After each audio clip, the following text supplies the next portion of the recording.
के बाद अब सूरज की तरफ भी अपने कदम बढ़ा रहा है।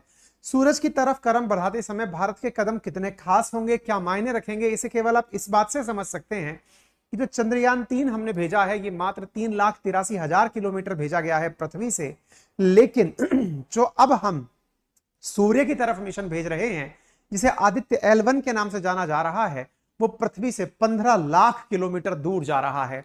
जैसे ही ये लाइन आप सुनते हैं आपके दिमाग में एक बड़ा प्रश्न बनने लगता है, और वो बड़ा प्रश्न ये है कि क्या 15 लाख किलोमीटर ही दूर है सूर्य? क्योंकि 3,83,000 किलोमीटर की दूरी पर हमने अभी तक अंतरिक्ष में जाते हुए यहां पर केवल मून की तरफ जाते हुए देखा है, तो क्या 15 लाख किलोमीटर दूर अब हम सूरज की सतह पर जाने वाले हैं? आंसर है जी नहीं। 15 लाख किलोमीटर ही क्यों, यह भी हम बताएंगे। सूरज से पृथ्वी की दूरी कितनी है यह भी हम बताएंगे। चलिए आगे बढ़ते हैं। फिलहाल के लिए आप सुर्खियां देख लें, जहां पर आप लिखा देख रहे हैं कि after Chandrayaan, Larsen and turbo also work on Aditya L1 and Gaganyaan. आने वाले मिशनों में आपने उस दिन भी सुना होगा जिस दिन चंद्रयान की खबरें सुन रहे थे कि हम आदित्य L1 और गगनयान मिशन भेजने वाले हैं। सुर्खियां हैं कि इसरो ऐसा कुछ कर रहा है। क्या कर रहा है, आइए आगे बढ़ते हैं। मेरे प्यारे साथियों, जैसा कि आप इसरो का यहां पर डला हुआ ट्वीट देख सकते हैं कि 2 सितंबर के दिन, यानी कि आज से मात्र 3 दिन बाद ही इसरो के द्वारा आदित्य L1 लॉन्च किया जाएगा। और यह लॉन्च किस तरह से होगा इसकी सुर्खियां आपके सामने डली हुई हैं। इसको समझने से पूर्व हम थोड़ा सा आपको जानकारी देना चाहेंगे। यह हमारी प्यारी धरती है और इस धरती के चारों तरफ चक्कर लगाता हुआ मून आपको दिखाई पड़ता है। यह मून की अपनी कक्षा है जिसमें मून आपके चारों तरफ चक्कर लगा रहा है, यानी कि पृथ्वी के प्राकृतिक उपग्रह के रूप में चंद्रमा हमें प्राप्त है। लेकिन क्या आपको पता है कि सूरज के प्राकृतिक उपग्रह की तरह ही, हालांकि हम उपग्रह को ग्रह बोलते हैं, ग्रह क्यों, क्योंकि ये खुद भी अपने हिसाब से एनर्जी का उत्सर्जन नहीं करते। सूरज के चारों तरफ जो चक्कर लगा रहे हैं उन ग्रह में नाम आता है पृथ्वी का। आपको याद होना चाहिए सूरज को असल मायने में स्टार माना गया है। स्टार बोले तो वह जो अपने अपने आप से अपनी ऊर्जा उत्सर्जित करता हो, लेकिन पृथ्वी हुई, वीनस हुआ, मरकरी हुई, मार्स हुए, ये सब प्लैनेट्स हैं, इनके अंदर अपनी कोई ऊर्जा नहीं है। ये ऊर्जा सूरज से लेकर ही उत्सर्जित करते हैं, इसीलिए आप इन्हें ग्रह कहते हैं। सौर मंडल में उपस्थित ये जो ग्रह हैं ये सब सूरज के चारों तरफ चक्कर लगाते हैं। दोनों में अंतर समझ लीजिएगा। हमने अर्थ से मून तक मिशन भेजा जिसका नाम चंद्रयान 3 था। अब जो हम मिशन भेज रहे हैं ये सूर्य की तरफ चलने वाला मिशन है, यानी अर्थ से सूरज की तरफ जाएगा, मून की तरफ नहीं जाएगा। इतनी बात उम्मीद है आपको समझ में आ रही हो। तो पृथ्वी से सूरज की दूरी कितनी है मेरे प्यारे साथियों? दूरी है 15 करोड़ किलोमीटर।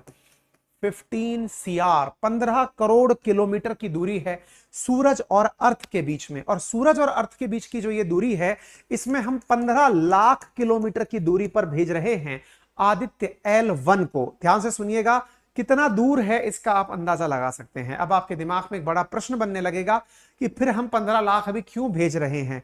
क्या हम अपनी डिस्टेंस नाप रहे हैं? क्या हम दुश्मन को यह बताना चाहते हैं क्या कि हम 15 लाख किलोमीटर तक चीजें भेज सकते हैं, तो दुनिया का कोई भी देश अब हमसे अछूता नहीं है जहां पर हम बम ना गिरा सकें? नहीं, हम कुछ और बताना चाहते हैं। दुनिया को हम ये बताना चाहते हैं कि सूरज के नाराज होने पर जो सोलर फ्लेयर्स निकल कर आती हैं, उन सोलर फ्लेयर्स से, सूरज के प्रभाव से अर्थ का कम्युनिकेशन सिस्टम खराब ना हो, यह जानने के लिए हम इतना ऊंचाई पर जा रहे हैं। अब ये सोलर फ्लेयर क्या है, किसकी जांच करने हम जा रहे हैं, आज के सेशन में हम इसी विषय पर चर्चा करेंगे। 1.5 मिलियन किलोमीटर यानी 15 लाख किलोमीटर की ऊंचाई पर जो आदित्य L1 मिशन हम भेज रहे हैं, ये अपने साथ 7 पेलोड ले जा रहा है, यानी कि रिसर्च करने के लिए 7 प्रकार के इंस्ट्रूमेंट लेकर के ये जाने वाला है।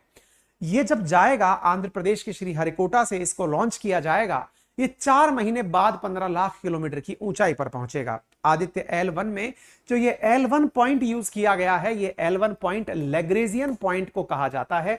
ये लैग्रेजियन पॉइंट क्या होता है इसे थोड़ा सा समझ लीजिए मेरे प्यारे साथियों। जैसा कि आप सभी जानते हैं कि कोई भी मास युक्त बॉडी जिसमें भी द्रव्यमान है उसका अपना गुरुत्वाकर्षण बल होता है, ग्रेविटेशनल फोर्स होता है।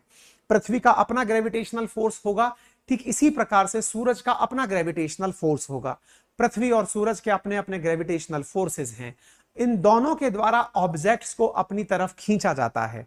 लैग्रेंजियन पॉइंट्स वो पॉइंट्स हैं जहां पर यह माना जाता है कि सूरज के द्वारा लगाया गया गुरुत्वाकर्षण और पृथ्वी के द्वारा लगाया गया गुरुत्वाकर्षण एक दूसरे के साथ में बैलेंस में आ जाता है। यानी पृथ्वी से आकर्षित की गई चीजें और सूरज से आकर्षित की गई चीजें कहीं एक जगह जाकर बैलेंस में स्थापित हो जाती हैं, उसे लैग्रेंजियन पॉइंट कहा गया है। तो L1 क्या है?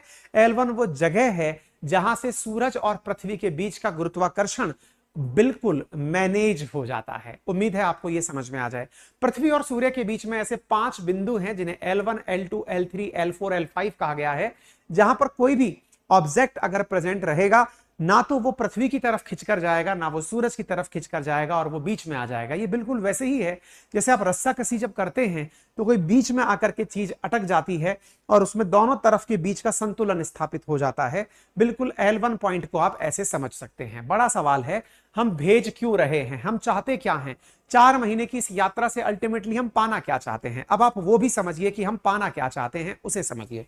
मेरे प्यारे साथियों, यदि आप सूरज को ध्यान से देखते हैं तो सूरज की संरचना में कुछ बेसिक चीजें हैं जो आपको पता होनी चाहिए। देखिए, याद रखिएगा, पृथ्वी और सूरज में सबसे बड़ा अंतर क्या है? सूरज तारा है और पृथ्वी ग्रह है। स्टार और प्लेनेट, इन दोनों का अंतर समझ लीजिए।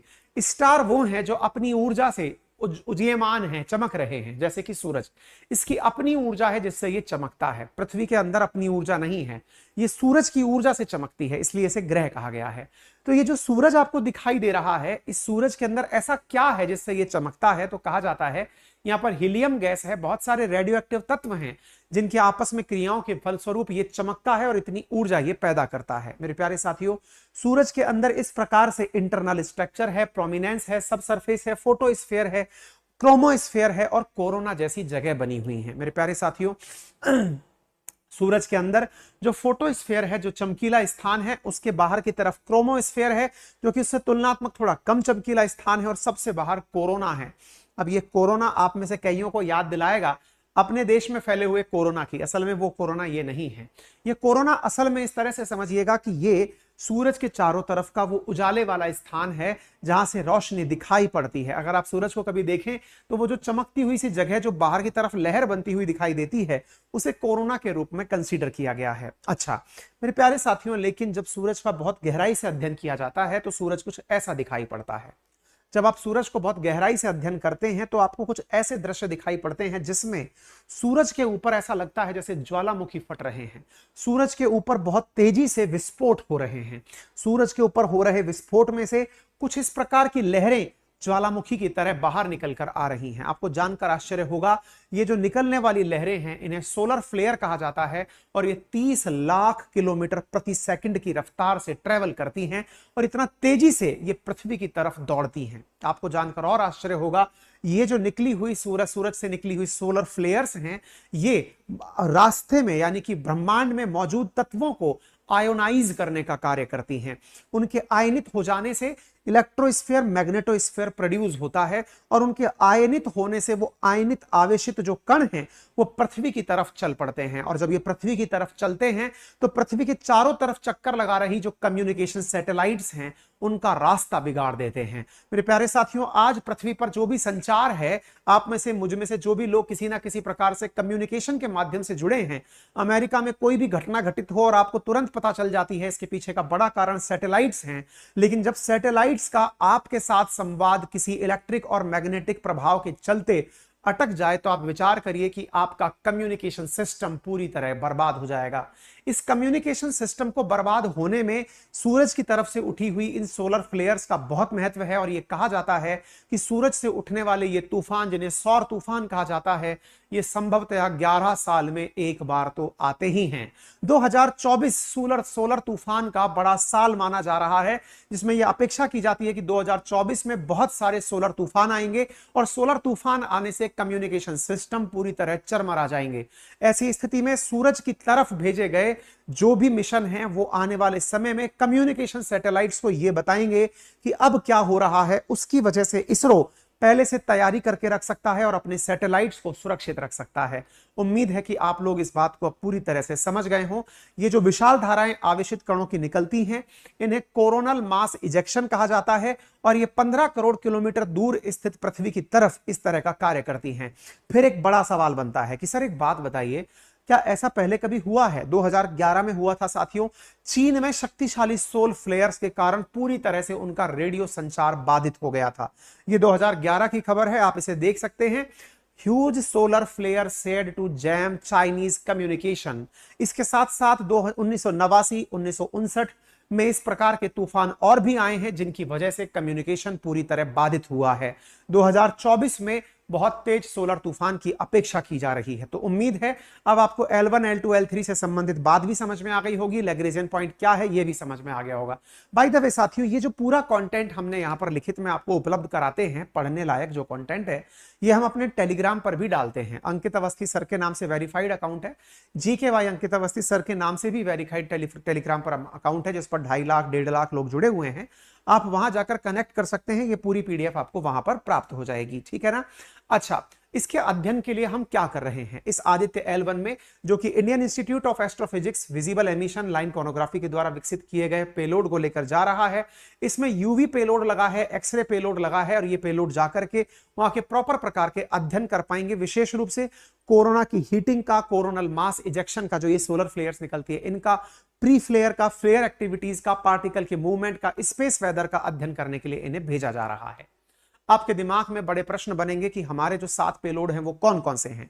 मैग्नेटोमीटर लगा है जो मैग्नेटिक फील्ड की मॉनिटरिंग करेगा। इसी प्रकार से सोलर अल्ट्रावायलेट इमेजिंग टेलीस्कोप लगा है जो फोटोस्फीयर और क्रोमोस्फीयर की निगरानी रखेगा। ऐसी तरह से Aditya solar wind particle experiment device लगी है जो सौर वायु की जांच करेगी। इसी प्रकार से विजिबल इमिशन लाइन कोरोनोग्राफी लगी है जो कि सूर्य के बाहर आवरण में कोरोना की जांच करेगी। Plasma analyser package for Aditya लगा है जो सूर्य पर प्लाज्मा प्रवाह की जांच करेगा। Solar low energy x-ray spectrometer लगा है जो ऊर्जा तरंगों की जांच करेगा। और हाई एनर्जी एक्सरे स्पेक्ट्रोमीटर लगा है जो कि एक्सरे की तरह से वहां की जांच करेगा। तो इस प्रकार के जो सिस्टम यहां पर लगे हैं वो आदित्य L1 मिशन में 2 सितंबर को पृथ्वी से बाहर के लिए लॉन्च हो जाएंगे। मेरे प्यारे साथियों, पृथ्वी की कक्षा से बाहर अभी तक इसरो के द्वारा यह भेजा गया 5वां मिशन है। पृथ्वी की कक्षा से बाहर हमने चंद्रयान 1 भेजा, चंद्रयान 2 भेजा, चंद्रयान 3 भेजा, साथ में मार्स ऑर्बिटर मिशन भेजा, और अब हम आदित्य L1 मिशन भेज रहे हैं। ये तथ्यात्मक जानकारी आपको पता हो तो बेहतर रहेगी। इसको लेकर के वैज्ञानिकों का मानना है कि सूरज के वातावरण में कई प्रकार के भयानक विस्फोट होते रहते हैं। ऐसी स्थिति में ये जाने वाला मिशन बहुत ज्यादा काम का होगा। क्या हमसे पहले किसी ने मिशन भेजा है? बिल्कुल भेजा है। नासा अब तक अकेले दम पर 14 ऐसे मिशन भेज चुका है जो सूरज पर भेजे गए मिशन हैं। आपको जानकर आश्चर्य होगा, हम 15 लाख किलोमीटर की ऊंचाई पर भेज रहे हैं। नासा के द्वारा 63 लाख किलोमीटर की दूरी तक भी अपने मिशन को भेजा जा चुका है। सूरज के चारों तरफ चक्कर काटने के लिए 12 मिशन ऑर्बिटर मिशन भेजे गए जो सूरज के चारों तरफ चक्कर काटने गए, और सोलर प्रोब मिशन सूरज के आसपास 26 बार उड़ान भर चुका है। नासा ने कुछ मिशन ऐसे भी हैं जो यूरोपियन स्पेस एजेंसी के साथ मिलकर किए हैं, जिनमें से 4 मिशन उलिसस और सोहो के नाम से थे। इनमें से एक ESA यानी यूरोपियन स्पेस एजेंसी ने अकेले भी भेजा जो सोलर के चारों तरफ सोलर ऑर्बिटर के रूप में गया। जर्मनी के द्वारा भी प्रयास किया गया, और नासा के साथ मिलकर के हेलियोस A और B नाम से इनके द्वारा भी मिशन भेजे गए। लेकिन कोई भी मिशन अब तक सूरज के चारों तरफ पहुंच तो गया, लेकिन वो लैंड नहीं किया है। जिन्हें भेजा गया कि जाकर के ये वहां पहुंचेंगे, सूरज के मिशन को लेकर लौटेंगे। इनमें से एक मिशन काफी फेमस हुआ जो सूरज का सैंपल लेने गया था। आपको सुनकर ऐसा लगेगा कि क्या 15 करोड़ किलोमीटर दूर गया था क्या? जी नहीं। 2001 में जेनेसिस मिशन लॉन्च किया गया था जो सूरज के चारों तरफ चक्कर काट करके, बहुत दूरी से चक्कर काट करके उसके सैंपल को केवल फोटो खींचकर पृथ्वी पर ला रहा था। लेकिन जब उसकी लैंडिंग हुई तो वो क्रैश लैंडिंग हो गई अर्थ पर, और वो पूरी तरह मिशन के बिना ही रह गया। कहते हैं कि जेनेसिस के डेटा तो वैज्ञानिकों ने प्राप्त कर लिए थे, लेकिन सही मायने में उसका कोई भी फायदा नहीं हुआ। दुनिया में अब तक 22 सोलर मिशन भेजे गए हैं, उनमें से आदित्य L1 बहुत खास है। ऐसा क्यों है? क्योंकि हम इसके माध्यम से अल्ट्रावायलेट जो रेडिएशंस हैं उनका भी अध्ययन करेंगे, इसलिए यह मिशन बहुत ज्यादा खास है।